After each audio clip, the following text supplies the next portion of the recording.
Hi everybody, this is Jason, the Science Outreach Manager and Life Science Educator here at the Children's Museum of Houston. I am inside the Power Science Lab right now to show you a really fun experiment called Chemistry in a Bag, and this is being brought to you by Texas Children's Hospital. So, Chemistry in a Bag, it's a good way of showing you the difference between a physical change and a chemical change. I can show you a physical change really easily right now using just this piece of paper. What can I do? I can rip it. Now, it has physically changed the paper, yes, but it is still paper. And I could put it back together and it would look like it was before, and I could even recycle it and it would be almost exactly like it was before. So a physical change is a change where you can actually take the products and they can go back to what they once were. A chemical change, that doesn't happen. That's when you put things together and then they can no longer go back to what they were before. They change within themselves, they combine, they recombine, all that kind of stuff. So chemical changes are like chemical reactions, and you get these indicators that this is happening. You might have a dramatic change of color, a dramatic change of smell, things might start to bubble, all of that stuff. So by doing chemistry in a bag, I can also show you a little bit what a chemical versus physical change is using these three products right here. Inside this bag, I have calcium chloride, these little balls. You actually might have some calcium chloride at home right now. They are found often inside shoe boxes in that little bag that says do not open. It helps to keep things dry. This is baking soda, sodium bicarbonate, and you probably have this in your house in many different places. We use it for cooking, for freshening. It can also be used as a cleaning of your clothes. And this right here is phenol red, which is a pH indicator, and we often use this inside of our pools to get the correct pH balance when it comes to the chlorine inside the pool. You'll also need a measuring spoon set, and you'll need some bags. I have 3 bags right now because I'm going to do 3 different experiments. I'm going to do an experiment with just the calcium chloride, just the baking soda, and of course the phenol red. And then I'm going to have those 2 together with the phenol red. This stuff can be dangerous though, so you do want to have an adult with you when you're doing this. You want to wear gloves to protect your skin, and you want to wear safety glasses to protect your eyes. So I'm going to show with the calcium chloride, and what I'm going to do is I'm going to go ahead and take a tablespoon of calcium chloride.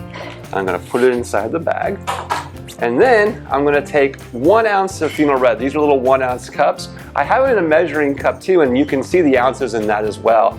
You can see it goes from 1 ounce all the way up to 8 ounces, but this is just easier to pour in. So I'm going to take my 1 ounce cup, pour it inside, and then I'm going to quickly close the bag, and I'm going to see what happens. Now, not much is changing. The color's staying the same, no bubbling's happening, there's no smell, but it is getting hot. If you were able to touch this right now, you would feel that it's getting very, very warm. That means it's exothermic, it's actually sending heat out. So it's actually very warm, it's a dramatic change in heat, but this is still basically a physical change. I could pull all the little calcium chloride balls out, I can drain the phenol red, and everything would be okay.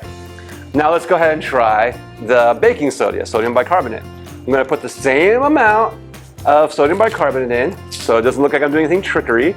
So I'm going to put a tablespoon. And then I'm going to do 1 ounce of the phenol red. Go ahead and pour that in.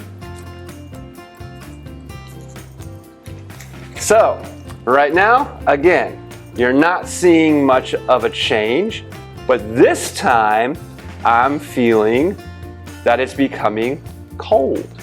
That would mean it's an endothermic. It's actually holding its heat in. So there we go with that. All right.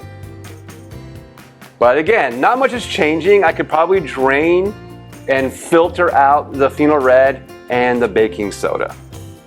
Okay, now let's try them together. This time I'm going to put a tablespoon of the calcium chloride, a tablespoon of the sodium bicarbonate, baking soda. And again, 1 ounce of the phenol red. I'm gonna go ahead and do that. I'm gonna close it up and look at this. You can already see that dramatic changes are happening. There's lots of bubbling going on. The color changed. It actually turned yellow when it was red and white stuff. Let me see if I can mix this more up together. And look how the bag is filling up. The bag is filling up with carbon dioxide and even popped. It filled up so quickly. I can go ahead and close it again though. And you can see this is a huge chemical change. Look, it's already filling up again with carbon dioxide, popped again.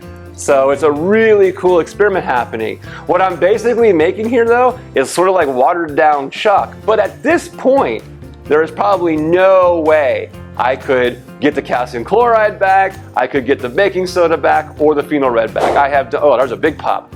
I have done a big chemical change right here. Now, you can find this stuff online. You can find the calcium chloride, baking soda, phenol red all on Amazon. You can find baking soda any store. So you can do this at home. But you do have to have an adult, and you do have to make sure you have your safety goggles on and your gloves on to protect your skin and your eyes. If you do decide to do this, though, I'd love to see your pictures. I'd love to see a video. Go ahead and put that on our social media sites. We have Instagram, we have Facebook, we have Twitter, we have everything. This thing's probably gonna pop again, which is funny. Also, if you're watching this on YouTube, go ahead and hit our subscribe button. It's the red button. That way you can see more science videos, our Mr. Oh Wow moments. You can see our Tater Tot tunes. You can see our art videos, our story times, all that good stuff. So I hope you're having a really good day. I do hope you try this out, this little chemistry experiment I'm doing right here. I hope to see you soon here at the museum. Bye for now.